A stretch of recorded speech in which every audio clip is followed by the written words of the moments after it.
Pessoal, vamos dar continuidade então nas nossas aulas de teoria da estrutura 1, método das forças. Então, na última aula eu tinha dado introdução ao método das forças e trabalhado com uma viga com 1 grau de hiperestático, né, para a gente poder trabalhar. Agora, a gente vai trabalhar também com 1 grau hiperestático ainda, para acostumar melhor, mas vamos trabalhar com um pórtico. Então, aqui a gente tem um pórtico com um engaste no ponto A, um apoio de primeiro gênero no ponto C, certo? Fazendo com que esse pórtico tenha 3 reações de apoio por ser engaste, mais uma reação de apoio por ser primeiro gênero, tendo um total de 4 reações de apoio.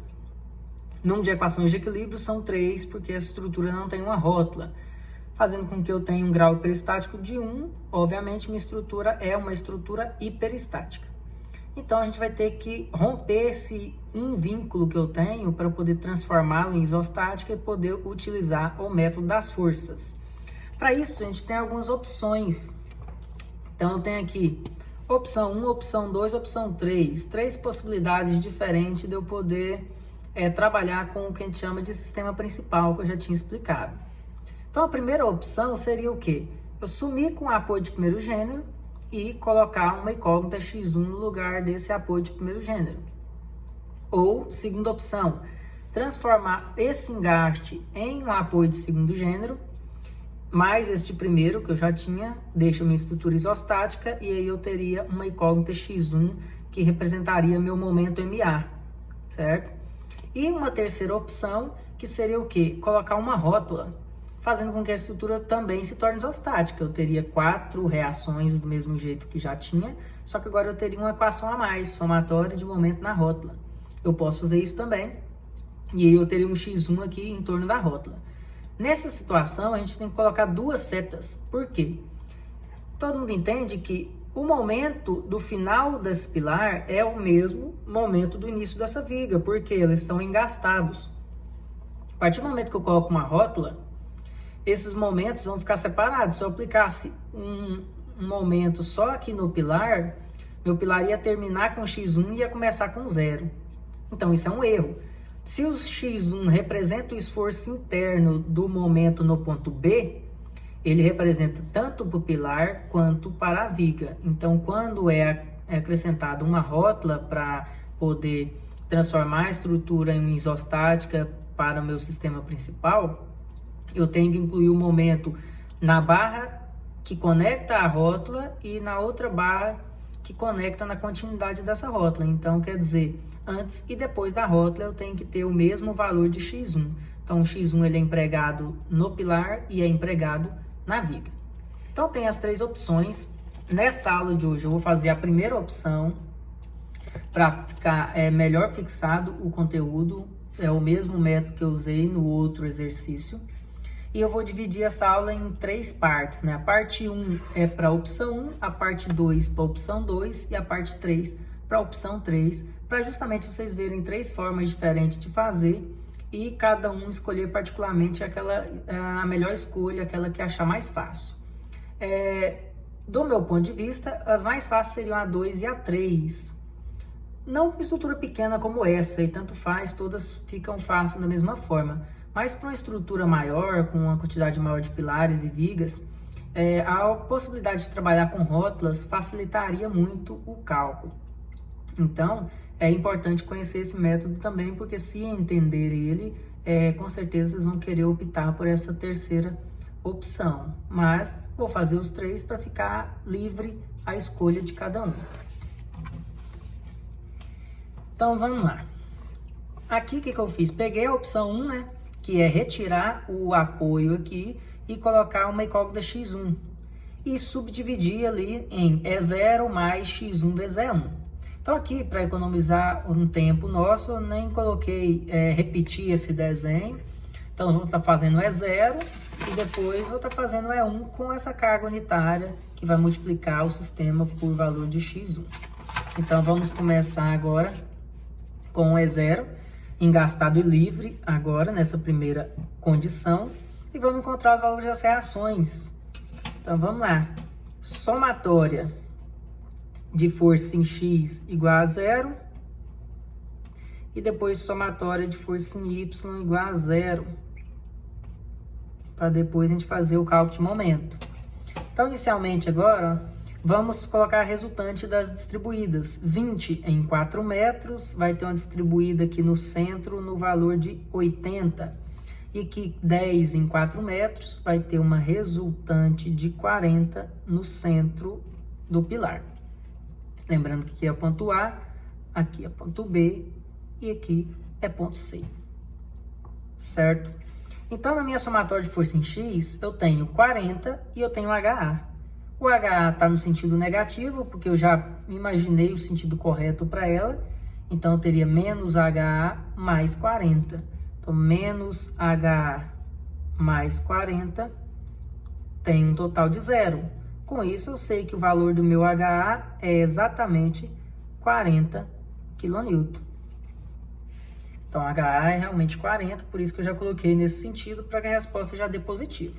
Quem quisesse ter colocado a seta para a direita, ficaria mais HA, mais 40 igual a 0. HA seria menos 40, o que induzia a pessoa a entender que, na verdade, a seta era para a esquerda, como já planejei aqui. Então, esse HA é para a esquerda.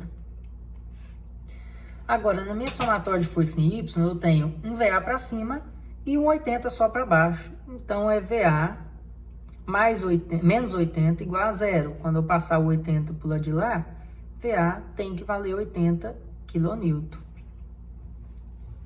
Que, na verdade, é um VA para cima, né? Tá correto.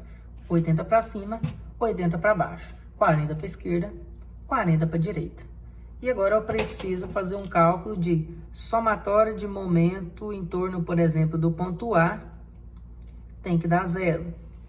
Então, vamos pensar tudo que gira em torno de A. A partir do A aqui, ó, HA e VA não giram em torno do seu próprio ponto. Não existe distância para que eu tenha força vezes distância para gerar o momento. Mas o meu MA já é o momento, então eu começo contando ele. E eu desenhei ele anti-horário, por isso ele está positivo aqui.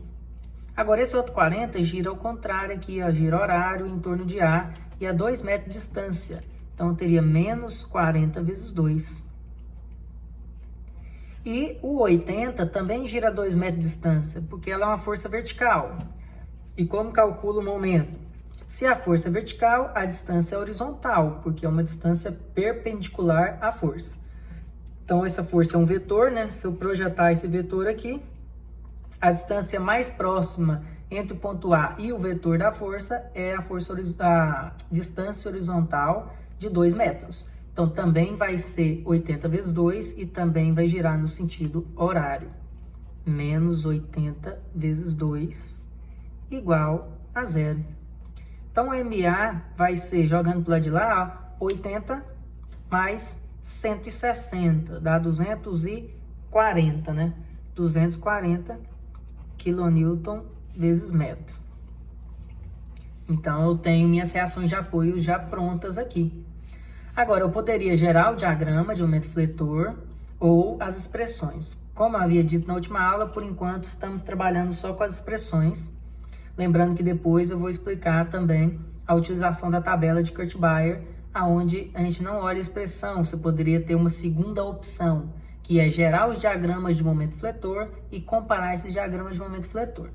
Mas como grande parte dos alunos tem uma dificuldade ali em encontrar os diagramas e tendem a achar mais fácil trabalhar com as expressões, a gente vai trabalhar com expressões por enquanto, até acostumar com o método, e aí depois terá as duas opções à escolha. Então, não vai ser obrigado a fazer nem por um e nem por outro, vai ficar a escolha para vocês.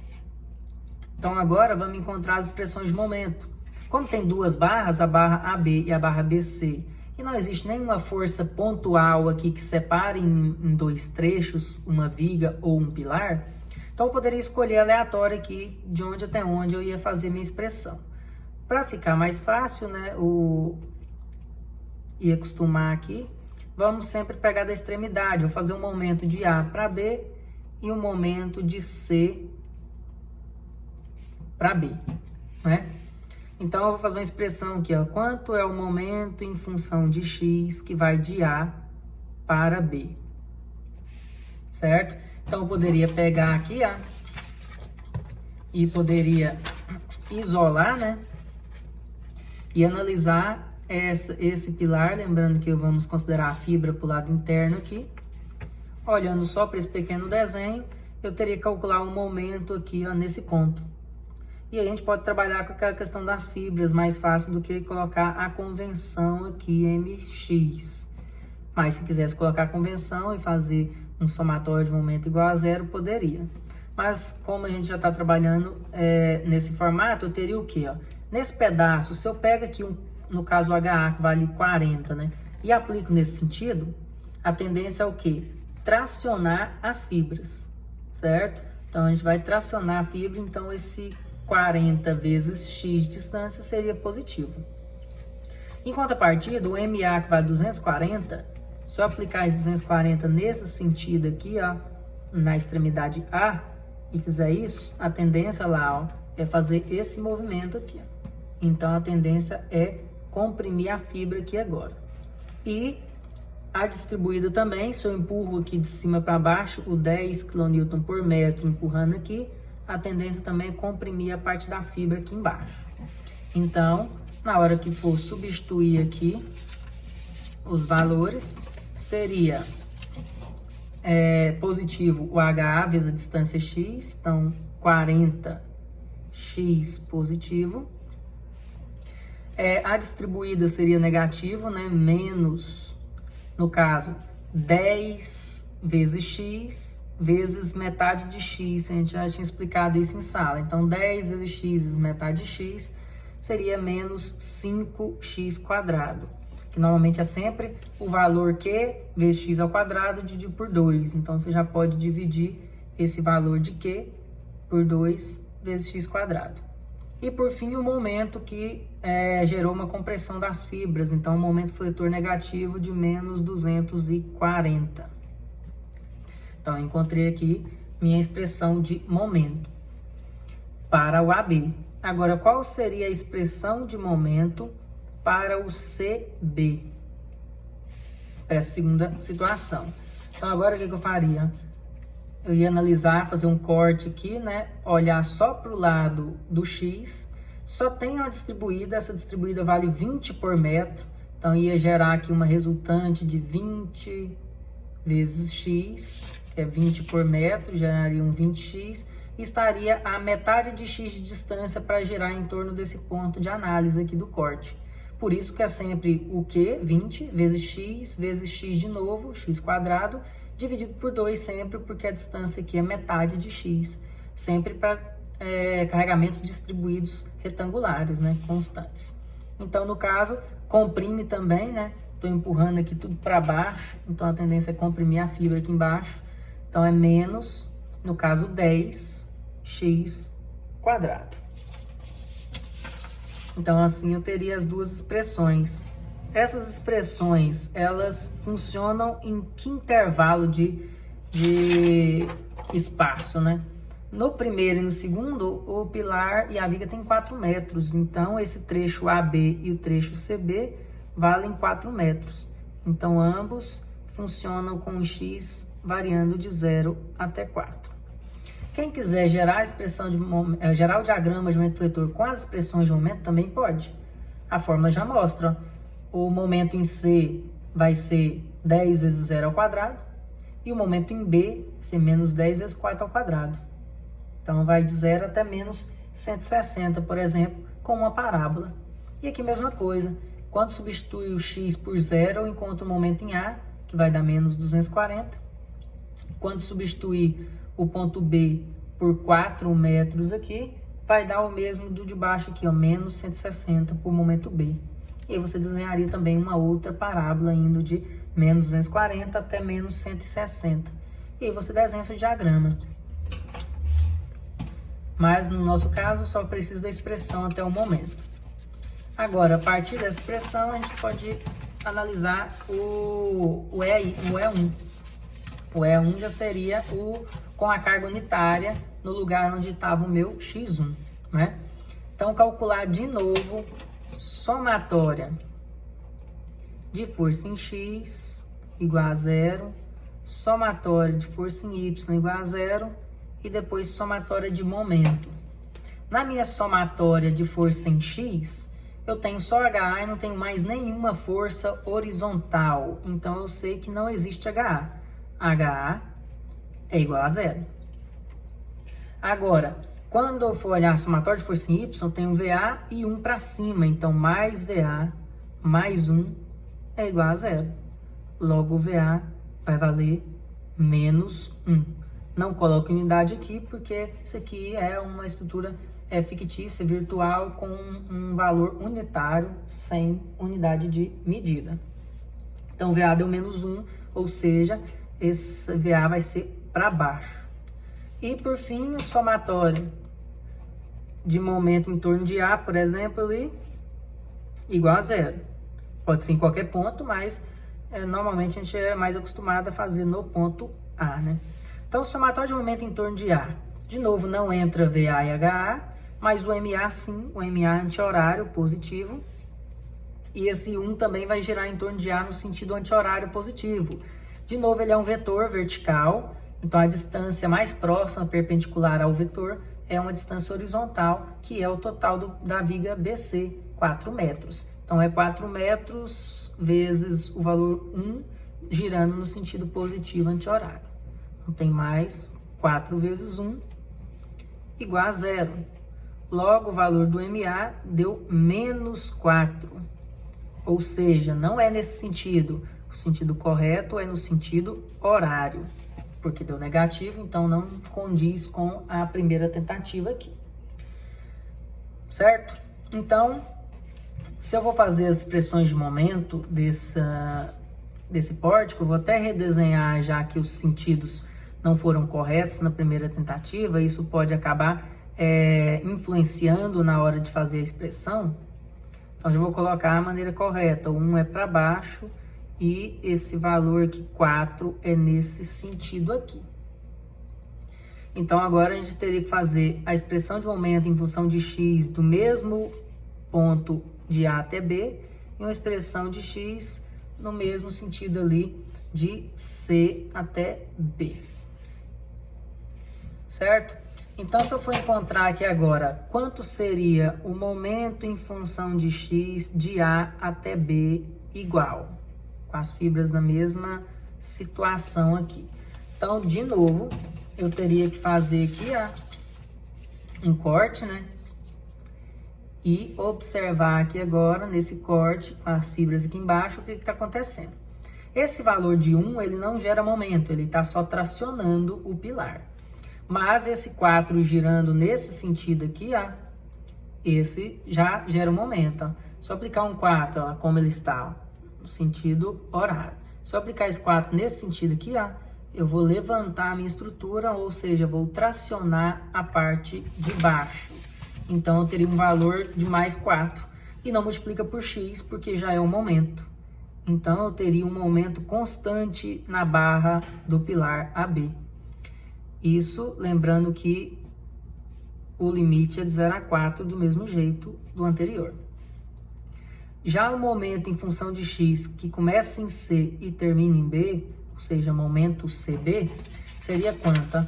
Se eu corto aqui o meu pórtico e olho apenas para esse pequeno trecho, eu tenho uma força unitária aqui para cima, e ela empurrando para cima, ela vai tracionar a parte de baixo, tracionar as fibras, então vai gerar um momento positivo de 1 vezes sua distância x. Então, o momento vai ser de mais 1 vezes x mais x, que também funciona no intervalo de 0 até 4. Então, esse aqui seria minhas outras duas expressões de momento do meu sistema ali, dito como virtual, né? Do meu E1. Como essa estrutura só tem 1 grau hiperestático, só tenho até o E1. Não teria E2, E3 e assim por diante, por enquanto. Agora, devemos começar a calcular os deslocamentos 1, 0, 1, 1, para poder fazer o cálculo do x1 e finalizar a parte do método das forças. Então, aqui eu tenho o deslocamento 1, 0, onde eu vou fazer a relação aqui da expressão 1, da expressão da estrutura E1, com a expressão da estrutura E0. Então, o que a gente pode fazer aqui? Observar tanto essa expressão quanto a anterior certo? Para ficar mais fácil, vou repetir isso aqui, ó. Momento de AB seria 40x menos 5x quadrado menos 240. E momento CB seria aqui menos 10x ao quadrado. Só para não precisar virar a nossa folha aqui. Então, tendo esses valores aqui, ó, eu preciso encontrar o deslocamento 1, 0. Então, eu vou multiplicar os resultados da estrutura E0 pelos resultados da estrutura E1. E eu vou barra por barra. AB vezes AB mais CB vezes CB. Então, eu teria aqui, ó, deslocamento 1, 0 é igual 1 sobre AI. E aí eu teria uma primeira integral de 0 a 4 da modificação MAB vezes MAB. E depois mais uma segunda integral de 0 a 4 de MCB vezes MCB. Aí poderia me perguntar, não poderia fazer tudo numa mesma integral? Nesse caso pode, porque o limite é idêntico. Se o limite não fosse o mesmo, aí você teria que fazer separado. Por isso eu já vou fazer separado, para que vocês acostumem com isso, até realmente entender bem a ponto de juntar quando for possível e não juntar quando não for possível. Então, eu vou fazer primeiro de AB vezes AB. O que eu vou fazer? Pegar a expressão inteira e multiplicar por 4. Então, ela inteira vai ficar 4 vezes maior, né? Então, vai ficar 40x vezes 4, 160x. Menos 5 vezes 4, menos 20x quadrado. Menos 240 vezes 4, vai dar 960, né? 960. Então, isso aqui seria a minha primeira integral, né? 0 a 4, mais uma segunda integral que poderia ter um limite diferente se fosse o caso. Não é o caso aqui, por isso poderia ser unido as duas. Mas, por enquanto, vamos fazer separado. A segunda seria a próxima barra e assim por diante. A minha próxima barra é CB vezes CB, menos 10x quadrado vezes x. Então, menos 10x ao cubo dx. E aí, eu fecho aqui a minha integral. Então, o deslocamento 1, 0 seria 1 sobre AI. E eu já posso tirar da integral, né? Para a gente agilizar aqui o processo. Aqui seria 160x quadrado sobre 2, tirando a integral, ou 80x quadrado. O segundo seria menos 20x ao cubo sobre 3, então menos 20x ao cubo sobre 3, menos 960x, né? Tirando a integral, daria isso, limite de 0 até 4. E o próximo aqui ficaria menos 10x à quarta sobre 4, de 0 até 4 também. Fazendo essa conta aqui, eu teria um total, vou anotar só o total final e depois vocês substituiriam 4 no lugar do x, só para poder testar aqui se deu tudo certo na calculadora, mas o valor deu menos 3.626,667 sobre EI. Então, esse seria o valor do deslocamento 1, 0. E agora, eu preciso calcular o deslocamento 1, 1. Então, preciso ainda do deslocamento 1, 1. Quanto será que seria esse deslocamento 1, 1? Para fazer ele, eu teria o quê? Eu teria que multiplicar o 1 por ele mesmo. Então, quais são as expressões do E1? Essas duas. Então, ela vezes ela mesma.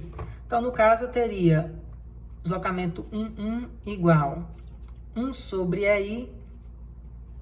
E eu teria aqui o integral de 0 a 4 do primeiro vezes ele mesmo. 4 vezes 4. Então, 16 dx.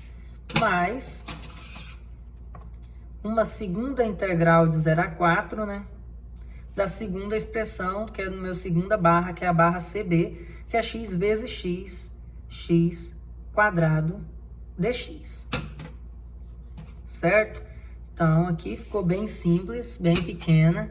Poderia ter deixado junto, né? Se fosse o caso ali, mas estamos fazendo separado. 1 sobre EI e abre aqui, ó.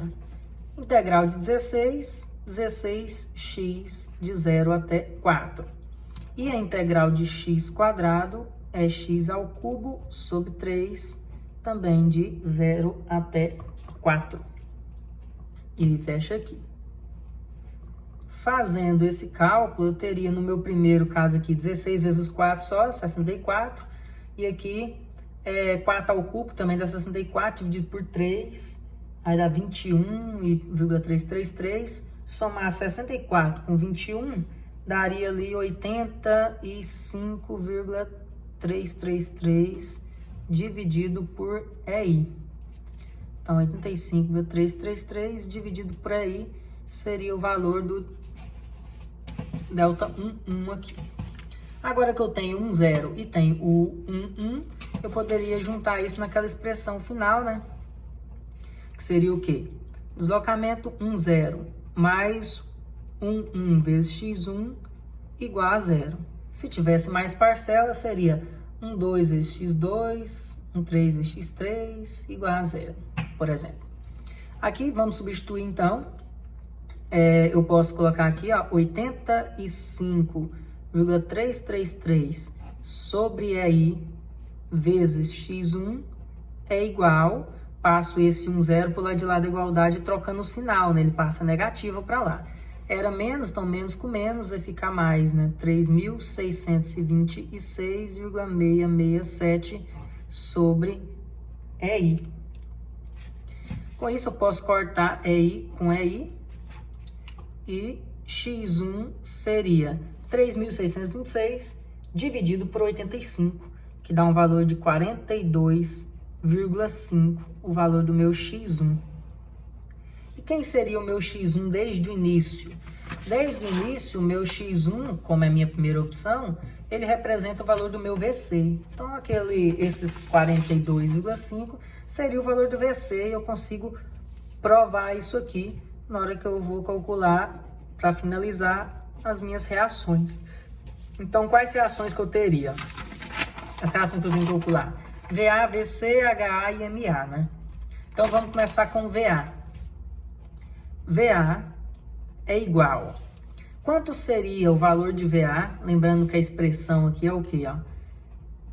Os esforços seriam igual ao esforço do E0 mais o esforço do E1 vezes o valor do x1.